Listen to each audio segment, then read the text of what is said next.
Hello champs, I hope you all are doing great. So जैसा कि आपको पता है कि हम माइंड मैप सीरीज कवर कर रहे हैं from all the chapters of business studies और अब हम पहुंच गए हैं to this chapter that is marketing. So mind maps एक बहुत ही फन और इंटरेस्टिंग तरीका होता है to recall and revise the entire chapter. तो जहां पे भी आपने मार्केटिंग चैप्टर के नोट्स लिखे हैं उसके एंड में बनाए ये mind map. Be a little creative and recapitulate the entire chapter. Another thing is कि ये एक क्विक रिविजन वीडियो है, तो अगर आप डिटेल में इस चैप्टर को समझना चाहते हैं या इसके किसी भी पर्टिकुलर कॉन्सेप्ट को समझना चाहते हैं तो मैंने बहुत ही कॉम्प्रिहेंसिव वीडियो से ये पूरा चैप्टर कवर किया आपके लिए।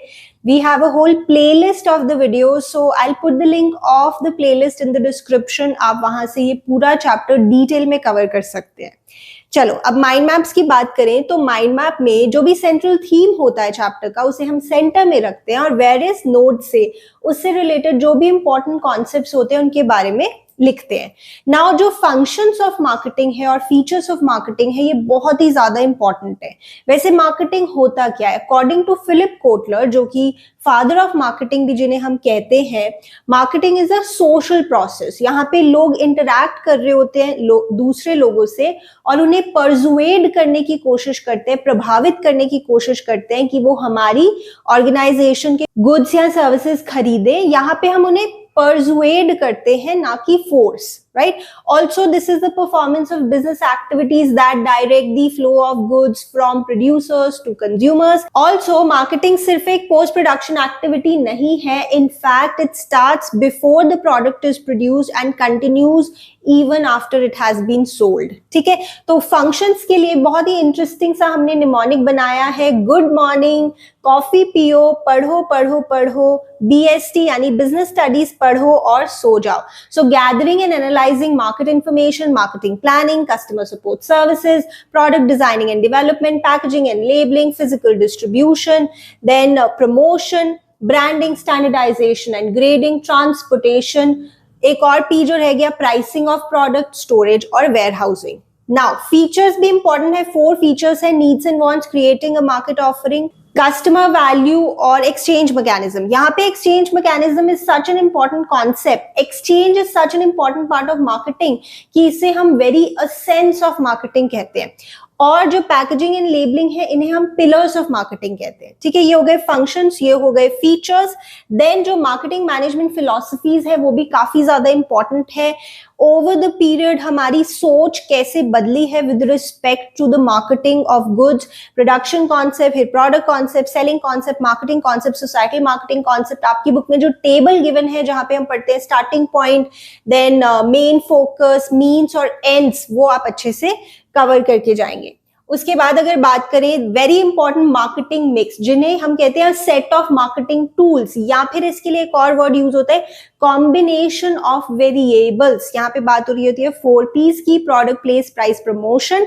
अगर प्रोडक्ट की बात करें तो प्रोडक्ट में जो सबसे इंपॉर्टेंट प्रोडक्ट रिलेटेड डिसीजंस हैं वो है BPL, ब्रांडिंग, पैकेजिंग, लेबलिंग, और place. Now place is also physical distribution. इसमें हम 2 इंपॉर्टेंट डिसीजंस लेते हैं। फर्स्ट कि कौन सा चैनल ऑफ डिस्ट्रीब्यूशन या इंटरमीडिएटरीज हम यूज करें, और सेकेंड हम अपने प्रोडक्ट को कैसे फिजिकली मूव करें from the place where it is produced to the place where it is required for final consumption.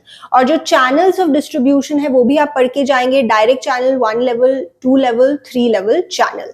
Then उसके बाद प्रमोशन में हम पढ़ते हैं ऑल्सो प्लेस में एक और चीज, components of physical distribution. 4 components आपको लर्न करने हैं। Order processing, inventory control, transportation, warehousing. Case studies में भी आपसे ये पूछ लिया जाता है, sometimes full case studies given और आपको आइडेंटिफाई करने होते हैं ये डिफरेंट कॉम्पोनेंट्स। देन प्रमोशन की बात करें तो we have promotional tools, 4 promotional tools, PAPS, We have public relations, advertising, personal selling, sales promotion. Public relations बहुत ज्यादा इंपॉर्टेंट है और इसमें हम इमेज ऑफ द कंपनी या गुडविल ऑफ द कंपनी की बात कर रहे होते हैं।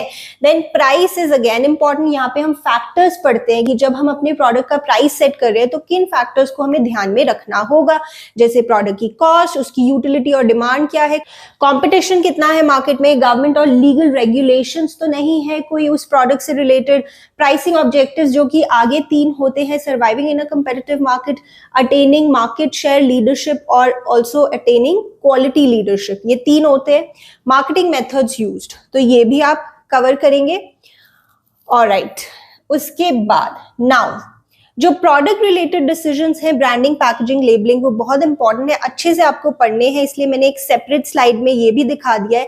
पैकेजिंग की बात करें तो we have 3 levels of packaging, primary level, secondary level, transportation. Primary level जो होता है पैकेजिंग का, that is like the immediate container of the product. Secondary is additional layer of protection, or transportation is used for SIT, that is storage, identification, transportation purposes.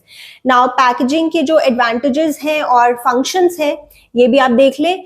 functions में product इससे protected रहता है, product को हम identify कर सकते हैं, it facilitates the use of the product, product इस तरह से packaged होता है कि हम उसको better तरीके से use कर सकते हैं। imagine a toothpaste, वो कितना कन्वीनियंटली हम यूज कर सकते हैं because of its packaging like that.